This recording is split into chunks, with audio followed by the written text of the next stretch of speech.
was the cable actually. So the cable was a problem. So I used a different cable for, I used to have the cable that came with the camera. I changed it to, to a shorter one. And it looks like it was a cable. Go figure. So it's just, what kind of cable was it?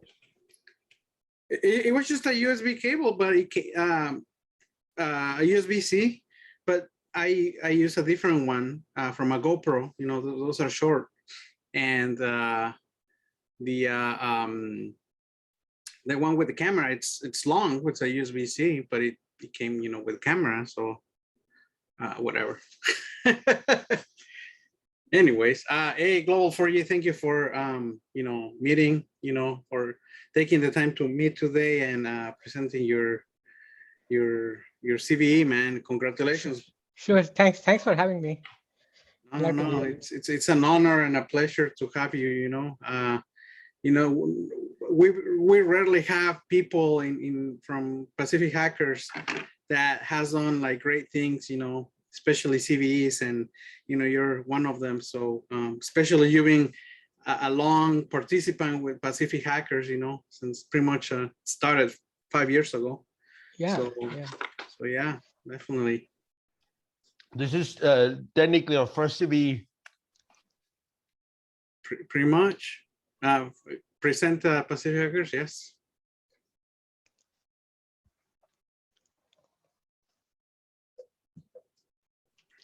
So we'll give it what, 10 minutes, 10 more minutes?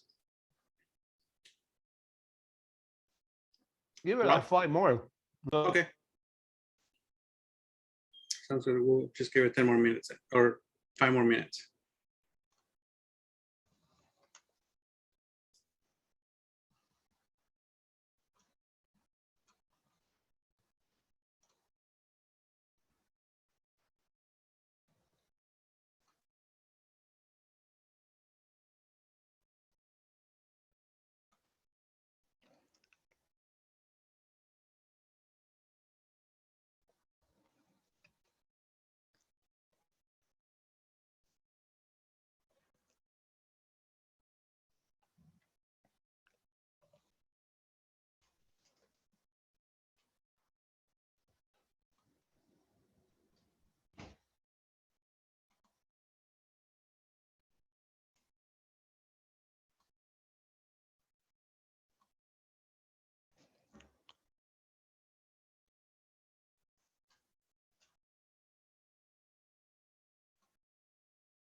All right. Thank you, everybody. My name is Rod Soto, and I'm here with Marco Palacios. We co-founded Pacific Hackers. We're here as well with Irvin Limos and Kevin Tucker, who will be speaking today. And we're very happy to have you here. As you may have heard, we're about to have our first in-person meeting, and Marco is going to tell you a little bit about it. Go for it. Yeah, so welcome everyone to our last meeting of the year, December 2021. Sounds like a lot of time, but yeah, we decided to postpone the actual conference as we used to have it. Last conference we had was November 2019. Then obviously, as you know, the pandemic happened and pretty much everything was closed. Now things are still reopening, but so we decided to do a mini festival, hacking winter festival. And we knew that we didn't know how many people we were going to attend or anything like that. However, we decided that it was necessary to see each other. So if you are seeing this recording, next Saturday at 11 a.m., we're gonna meet at Maker Nexus. Maker Nexus, right? And the details are on the meetup page, the address and everything. So it's gonna be it's gonna be a hybrid event. So the CTF will be online. The no-code CTF will be online for people playing, from the East Coast, West Coast, Central, and anywhere from your home. But then there's also gonna be I think you're gonna bring your drone, correct? Yeah, I'm bringing one drone that we're gonna have there. It's an indoor drone. I didn't want to make it difficult. I'm gonna be honest with you. I don't know what the protocols are when you get there. I'm gonna be honest with you guys. I know they're not requiring vaccines, but they may require you to wear a mask. It's crazy that even Meetup actually asks you to put those details now every time you set up a meeting. We know they're not requesting, or at least when we talked to them the last time, they were requesting proof of vaccination, but they may request you to wear masks. What I'll probably do is I'll just buy a box and I'll have them there for any of you guys who wants to come. We didn't want to occupy outdoor space, because then that would have, many other things we had to do. But I'll have an indoor drone, the nano drone that can be hacked via Wi-Fi, and plus the no quarter, plus we're gonna have also the log picking village. Irvin talked about maybe rerunning the crypto CTF. So we have plenty of stuff to do, and we have extended the time we were originally gonna do 2 to 5. Now we're gonna do 11 to 5. So you got plenty of time to show up. We can have pizza. We can, try to meet each other again. We don't know what's going on with Omicron. So I'll suggest you to take the opportunity and go and meet us there, because we don't know what's going to happen. We do have some plans for next year. Basically, we're going to try to have hybrid meetings.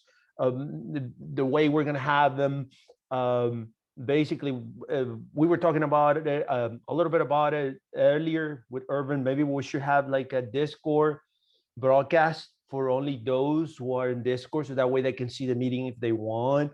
So I suggest you join the Discord. If you're not in Discord yet, please let us know, and then we'll put I'll put an invite here so you guys can join it. And then you have Marco, you have Irvin. I'm sure Kevin is gonna go too. You have the full team there, and then we can make plans. Our next meeting will be in January, and it will be a planning meeting like we always do at the beginning of the year, which is we plan our first 6 months before we reach DEFCON. So I'd like to see you guys there. I'm looking forward to do this event, and we'll do our best. Yeah, and without saying, I know everybody has, their beliefs about the pandemic and all that. So we just want everybody to be respectful, with and stay with the guidelines that the counties applying, or the city, or even the place, right? So for the local, Silicon Valley area folks. If you haven't heard of Maker Nexus, you know, it's just a kind of like a hacker space. It's not what like Hacker Dojo used to be, but it is, you know, they do have more to do. Like, you know, they have hardwood, tools. You know, they have 3D printing. They have metal shop. They have a lot of stuff. So that particular day, they also gonna have another event. So what we're trying to do is, you know, get new people, but also you guys learn about what Maker Nexus is doing. And, you know, if you would like to be a member, you know, definitely talk to them and reach out to them. They're very generous to let us host this for free. And, you know, we definitely would like to continue making the connection with them, so we can eventually do a bigger event there and stuff like that. But all I ask is, you know, stay, you know, basically stay with the guidelines. And if you don't feel comfortable coming because of your reasons, you know, that's fine too. But for the people who would like to meet, you know, we would like to see you there. It's gonna be pretty much 2 years since we haven't had an actual one-on-one. You know, I think our last event was in December of 2019 after the conference, and we have not had anything since then. So it's gonna be our 2-year mark since last time we saw you. So please, if you can, you know, we would like to see you and have fun, you know. So with that, anything else, Rod? Not really. Try to make it. If you have suggestions, things you want to see, talks you want to give, like you're going to see today, we have 2 amazing talks. We have Kevin talking about Success as a Service, which is sort of a concept that's been evolving. And I'm looking forward to see what he's bringing up to the table that is recent. And then, of course, we have Global4G, which is an old schooler now, who's got his first CVE, and that's pretty remarkable for all of us, because Global4G is an old schooler now of Pacific Hackers. So this is technically our first CVE, and I congratulate him, and we're very proud of you, man. Keep going and keep moving forward. Yeah. Hopefully you will join us at DEF CON next year. We need to get a black badge for Pacific Hackers. Yeah, early this year, for the people who obviously don't know, you know, Hack Miami, which is our sister meetup in the East Coast, they got their first black badge, and you know, and that's a huge deal, especially in the hacking DEF CON community, because it basically shows that you know, and also like you're doing great things. So Respero, who's on the Hack Miami meetup, he won the black badge, and you know, it was amazing because, you know, he tried for the last 5-6 years, something like that. And, you know, he never gave up. And that shows that never giving up, you know, will take you somewhere. So, so yeah, that's just another message for everyone who's watching this video and think that this is, you know, difficult, or, you know, I tried once and didn't work, you know. Well, the answer to this is keep trying, you know, and you'll get there. I'm assuming Global4G, he tried, you know, vulnerabilities for a long time until he got his CVE. I don't know how many CVEs you have Global4G, but, you know, again, I'm pretty sure he didn't get it the first time. You know, he continually, you know, continually working hard to get his CVE and you know, make us proud. So with that, yeah, so Global4G, thank you so much for coming. And I'm gonna, you know, present you since you're going first. So as Rod mentioned, Global4G started, you know, with us attending the, back then what used to be Hack the Valley, you know, Percent 27, and eventually became Pacific Hackers. He started, you know, attending the meetings, and he's, like Rod said, an old schooler. And he also, I remember he gave a presentation on reverse shells and Metasploit, if I recall correctly. And correct. yeah, and yeah, unfortunately, we didn't record those presentations back then because it was all in person. But I wish in the future you want to give another pretty much the same presentation, but now this time we can record it. It'll be awesome. A lot of people who attended that meeting, were very happy and got out a lot out of it. So hopefully, you can join us again. Doesn't have to be new content, it can be the same content, but this time we'll make sure that we recorded it. And with that, again, thank you so much for joining us, and congratulations with your CVE, and the floor is yours. Sure. Thank you, Marco. Thank you, Rod, for having me. And yeah, thanks everyone for joining. So let me share my screen. Okay, I think you need to enable sharing.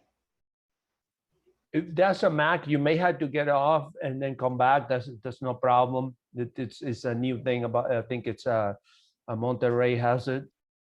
Is it? I saw Rod, even when I say present, it says, like, if you try to share, it just says host disabled participant sharing screen share. You have to probably enable it. Yeah. Right. Interesting. Okay. Yeah, that's what I'm getting to. Let me do mine right now. Yeah.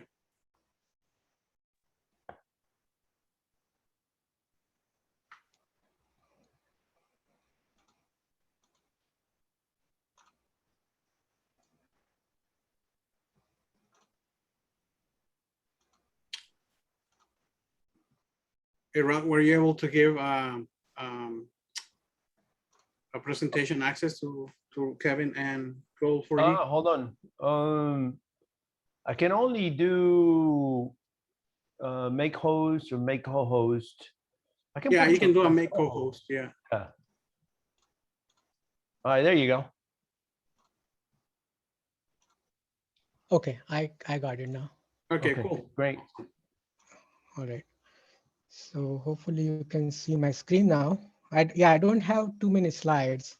So this is the intro. I'm Global4G, and I'm a Pentest Architect currently. Previously worked as a senior penetration tester, and even now I'm pretty much doing penetration testing for most of my job. And I was also a programmer, so I've got a number of years of experience in the IT. Started as a programmer, designer, developer, and did pretty much everything possible in IT for a long time. And then I think it's been a while, maybe 5 years or so. I thought I should just focus my life to security, and I got interested in security. I think back in 2011 or 13 when I did some courses from Stanford, and then I decided that I need to work on security and nothing else. So yeah, luckily I got a break few years back, and I'm having a great time working. Really love my work. So I got OSCP, CISSP. I'm an associate, and I don't plan on getting the actual CISSP, and unless there is a need for the job. So some other fact about me, I grew up reading Phantom. Anybody here a Phantom fan? I am. Okay, Yeah. cool. Love comic books. All right. So yeah, I mean, I never imagined that mask would become such an integral part of everybody's life. Also, I've been reading about Mask Man for a long time. So okay, so yeah, so this is the CVE. This is this. If you want to take a look, you can take a look here. Cisco's security advisory. The easiest way to go is Google security advisory, and then you will be you will see a search box. Type WebEx and search for authorization bypass, and that's where you will see. So let me open it up here. So basically this is a cross-site. I hope you are all familiar with Csrf. So if you're not, feel free to ask me any question or interrupt me, but I can always take the answers at the end. But if you feel like, feel free to interrupt as well. So So this is a, so as a part of, so how I found this. So basically I was doing the, pen test on one of our products. So I do pen tests as a part of my job. So I was doing this, I started working on the pen test, and then this particular product has integrations with multiple meeting providers. WebEx is one of them, Zoom is another, and there were a couple more. So as a part of that test, I found this, some vulnerability in the WebEx itself. So yeah, so I will talk about that in a bit. So basically, yeah, so this vulnerability is, what is this? So this is a, let me show you this second part. So what happens, there is a, this software has integration with WebEx. So there is a link, which is, when you start using the software, the link gets you here. And it basically asks you to log in to your own WebEx account. And once you're logged in, if you're logged into the WebEx account, you are, from that software, basically that software drives all this. And then you get something like this. So basically what's happening behind the scene, this particular software has integration with Cisco WebEx. And it's asking you this permission. So you basically, at this point, you allow the app to integrate with your WebEx account. And once you hit accept, then this software which I was testing would do this part. So basically, as you can see here, this particular software is asking for these permissions, create, manage, or cancel your WebEx meetings. So basically, you're allowing this software to, all these permissions. So so what happened, I noticed this in the traffic, and then I was and then next time I did it, it did not ask me, of course, because this is only supposed to be one time. And then so I was interested how this happens. So basically I looked at the source code of this particular page, and then when I looked at it, I found there was a Csrf token. So as a pen tester, what would I do? If I find a Csrf token, the easiest thing for me to do is try that request one more time without any token. So that's exactly what I did, and to my surprise, it actually worked. So what happened essentially, basically what happened is, without any token, this WebEx allowed access to this third-party app for that particular user account. So CSRF is a client-side problem, like client-side vulnerability. So the particular user is basically vulnerable to this kind of attack.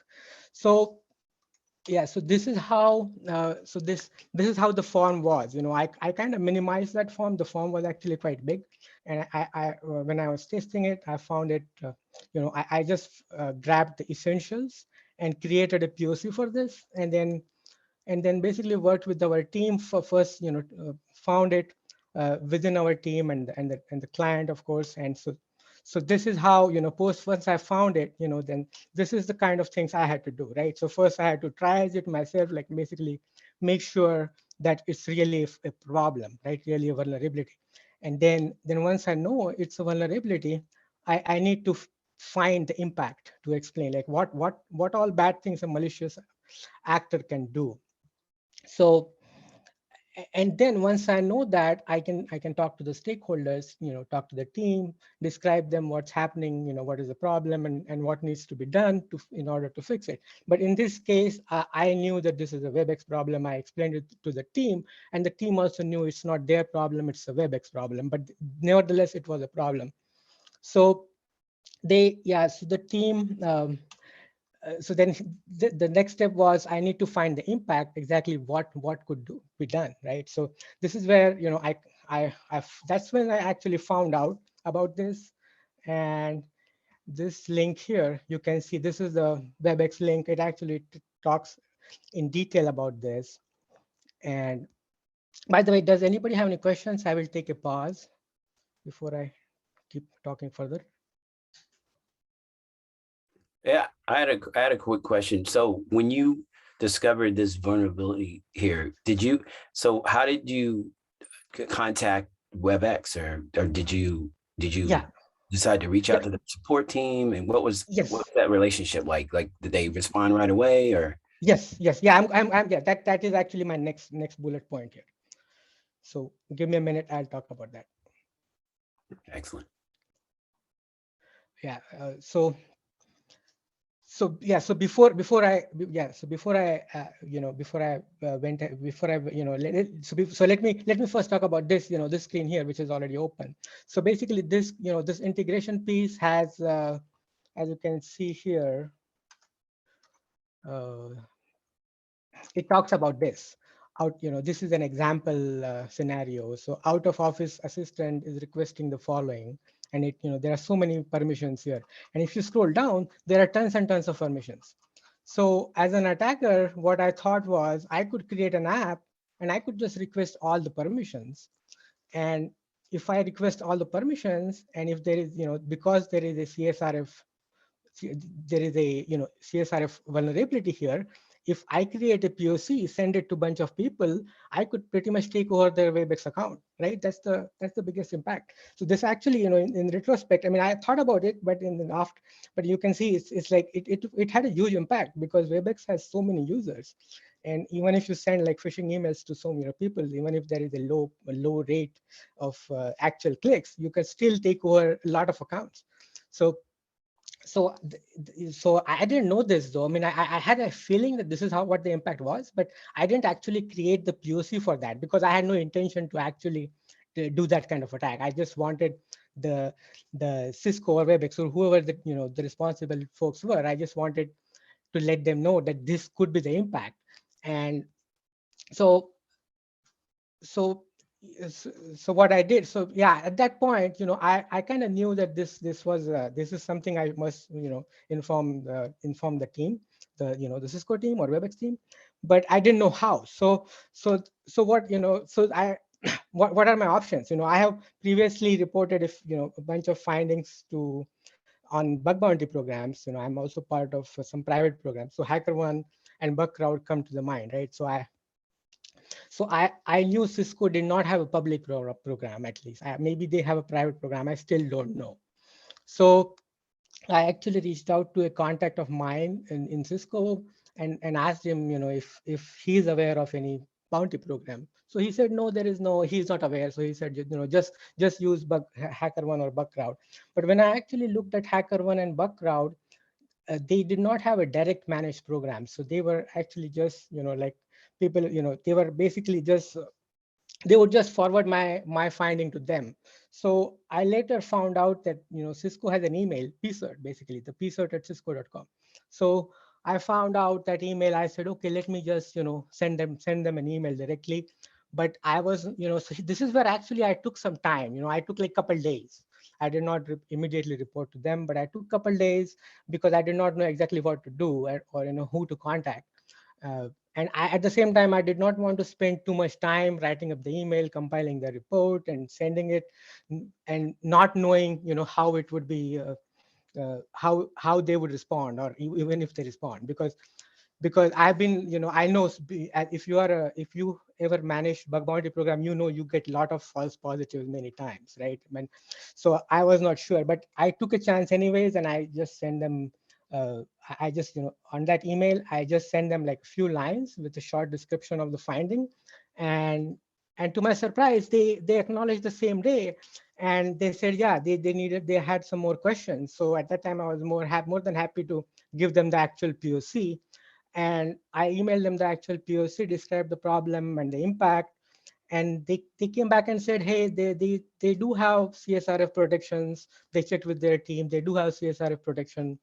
But I sent them the POC then, and then yeah, basically this was very smooth, with them. The interaction, I had a great time. I had no problem as such. They were quick to respond, and they fixed it within a few weeks. And I asked them if I could get a CV for this, and they said, yeah. I mean, they will publish the advisory, and they have, they will assign a CVE. So they did that within a couple months, and yeah, and then I got the CVE. They asked me what name they would like me to to give, and I just gave them my alias. So they said, yeah, fine, with the alias, and they published the advisory basically with and credited my alias Global4G.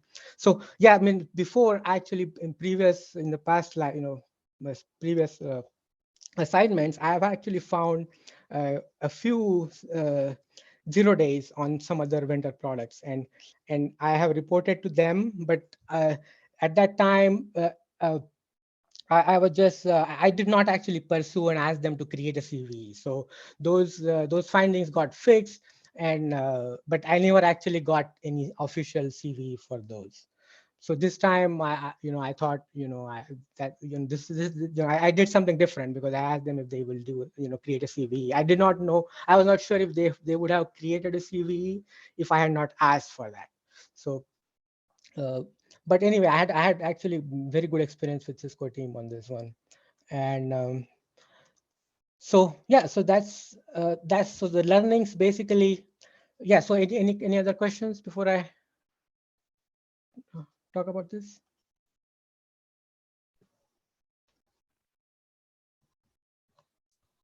Yeah, I do have some questions.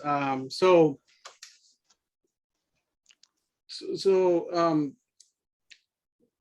and this is obviously more for on the bug bounty question, right? Because a lot of people ask us continuously about bug bounties and stuff like that. But based on your experience and all that, I mean, besides getting obviously your name in there, did the company provide you any like monetary or any No. or any of that? Okay. No. So I was yeah. So they basically I did not get any any dollar amount to my credit. So bug bounty, yeah. So for bug bounty there are two different kinds. You generally speaking, one is where you actually get paid, which is bug bounty program. The companies have those kind of program, bug bounty, and another is popularly called as vulnerability disclosure program, where you just disclose, responsibly disclose the vulnerability to the vendor, and they would give you credit, but they won't pay you for that. So yeah, so Cisco, I don't know, Cisco may have a private program where they actually pay. I am not aware of that. I did not ask him or ask the team about that one, because I am anyway, it's not, yeah, I mean, I did not ask him that question, but if anybody knows, maybe they do, I don't know. Got it. No, thank you for that, because again, a lot of people, they want to see bug bounty as a career field where they think, they will make a lot of money. But the reality is that not all companies pay, and probably Cisco is one of them. I don't know. Like you mentioned, you don't know. I know my company doesn't. But again, every company is different when it comes to disclosure, this type of stuff. So yeah, that's my only question. I have a question. Yeah, how did this get to MITRE? Because you need, or is Cisco an authorized CVE organization? Yeah, so I think Cisco probably is assigning a block of CVE numbers, right? Because they have they so this didn't go to MITRE. This what do you mean by not go to MITRE? Well, MITRE is the master agency, the government agency that manages the CVE program. They just have assigners. And it looks like Cisco may have been an assigner, but usually what happens is that this goes to MITRE. MITRE contacts the vendor. I see you did it through Bug-Crowd, I guess. No, I did it directly. I did it directly. You did? Yeah, that's what I was saying. I did it directly. I sent an email to Cisco product team directly, the PSERT team. The product support and incident response, the product security incident response team, PSERT team. So it actually, yeah. I think it's still. So I think there are different ways you can create CV, right? So one is through the MITRE, and another is this. So this was the easiest way. I didn't have to do a whole lot for this, other than finding, of course, other than actually finding the thing.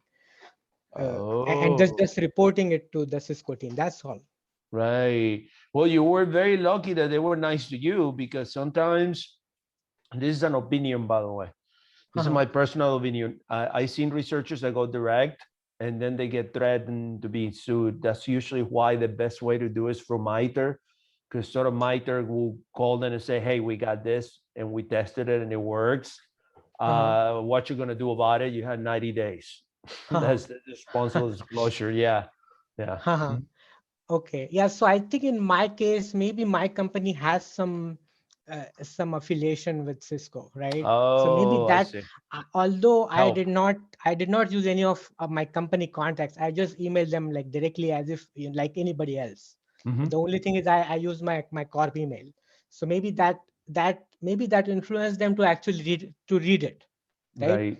And once they read it, then once I had the POC, they tried it. So and yeah, I mean, I think even our company, they have, even our company have the policy that, if there is a vulnerability, then we create the PSOT finding. And if it's in the production, if it's not fixed within 30 days or 60 days, then we create a CVE as well. Cool. Well, So, good job. Yeah. So so I think that worked for me. I did not have to do a whole lot of extra work for the actual getting the CVE as such. I just reported it to them and I send them the POC. That's all. So any other questions? I kind of had a question. So interesting that you mentioned the, about the bug bounty, kind of like you get this sort of an incentive, right? You go to Apple, you find a vulnerability, they're happy to give you some kind of compensation, right? For your time, your effort. Now, do you think that in the way that sort of like your relationship, has it changed maybe the way you think about it now in terms of do you think it would have, because I saw someone, they did something interesting. They found a vulnerability in one of these crypto blockchains, and then they kind of reached out and they told them, hey, this is what's happening, and kind of they went back and forth with the security team to try to figure out how can we remediate against it.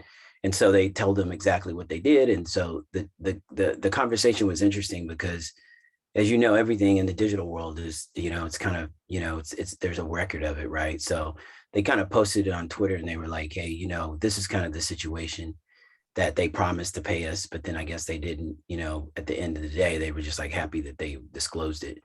I think it's kind of good to get some kind of compensation, but I do agree with you, at the end of the day, you got this CVE.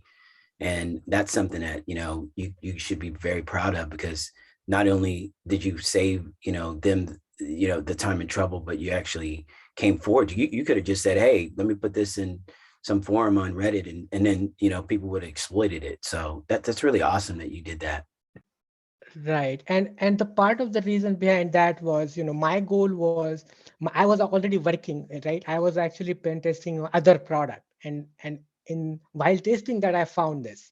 So it's not like I was looking to get money from Cisco, and that's how I and that's why I started testing that product. It's not, it was not like that, right? And right.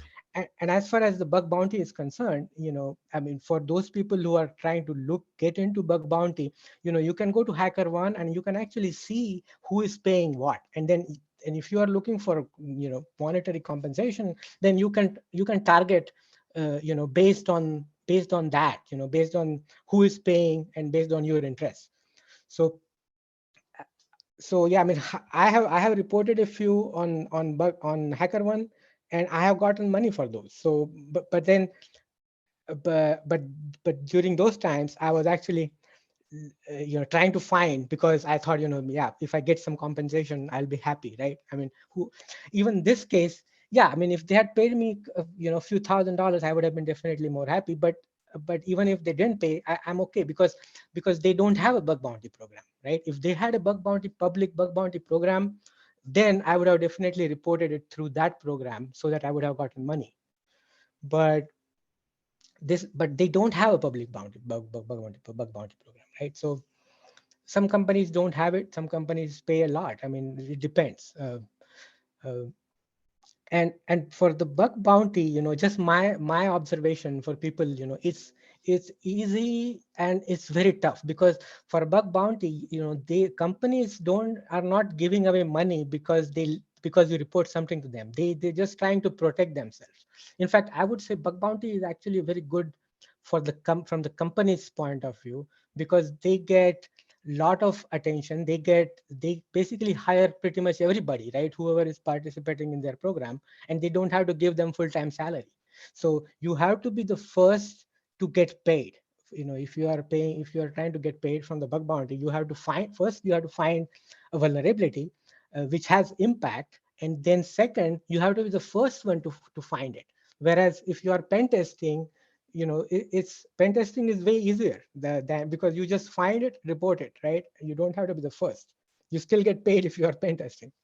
Whereas bug bounty, yeah, I mean, you will see a lot of people. There are some people who have made like there are probably, I don't know exactly, but maybe there are 5 to 10 people who have made like $1 million on HackerOne program over the years, right? Over the number of years. But those people are very few, very few.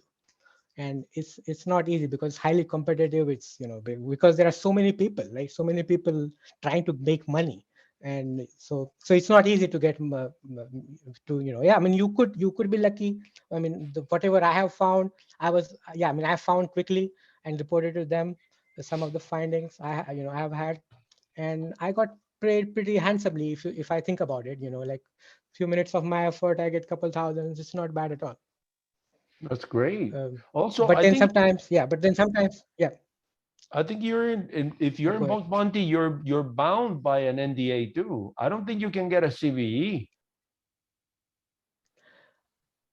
So yeah, actually there is another catch there. So Mhm. some companies, some companies have a explicit policy where they don't pay you if it's a CV, if it's a 0-day. So if you found, there are, if you look at, there are some policies. So every program, like most programs on HackerOne, at least I know from HackerOne, they have a policy of what they pay for. So some companies say that they won't pay for any 0 days. Some companies even say that they won't pay for any 0 days, even after like 30 or 90 days. So if there is a 0-day, let's say you find, let's say there is a 0-day vulnerability in some popular software, and you actually exploit them and you report it to them, and even if they are paying, they may not pay you at all, because they, in their policy, they would say, they may have that clause where they say, hey, we won't pay you for a 0-day. So but some companies like Apple or some other companies like Microsoft, they Facebook, Google, they would pay you a lot, if you find a 0-day in their products. But some other companies who are the users of those products, and if you find even if you find 0 days, you won't get paid at all, because they don't because again, it's, for many companies, they are not trying to pay you, they're trying to protect themselves. Right. I think a CVE has more value than just getting a couple of $1,000. I think a CVE, CVE basically gives you a name and it puts you above many other people when you're in interviews. Right. So I think I will definitely go for the CVE. Definitely. So you did great, Right. man. Yeah. Yeah, thanks. Yeah, so okay, so let me go through the learnings quickly. So basically, number one is the broaden the scope. So I've seen, the reason I say this, I've seen some pen testers when they are testing, they just ask the team, hey, what's your software? What's the domain you are at? And what is in scope? So the team would say, yeah, this is my domain, and they would just use their domain, and then they would put that in the scope and just look at that particular domain and nothing else. So I mean, that's a good strategy if you're actually doing some brute force attack, because or some scanning with like heavy duty scanning, then that's a good strategy. But but in other case, like in this case, in this particular test, if I had excluded WebEx because WebEx was not in scope, I would have just missed this, right? uh, but I did not exclude anything. I just observed the traffic, and then I was able to find it because I did not exclude it. So that's that. And then the second is this one, the just do it. So, like I took some time, thinking, hey, how they would respond, and so this is a great video. You may have already seen this. It's like 1 minute video actually. It's pretty cool. I like it a lot. So I thought I would put that here.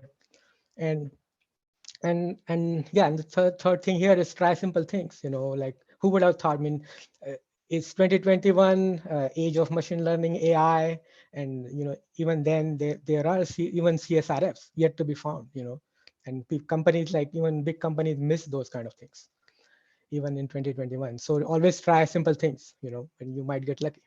So I just got lucky here. Tried simple thing. So yeah, that's all I have. Excellent. Any Great. questions?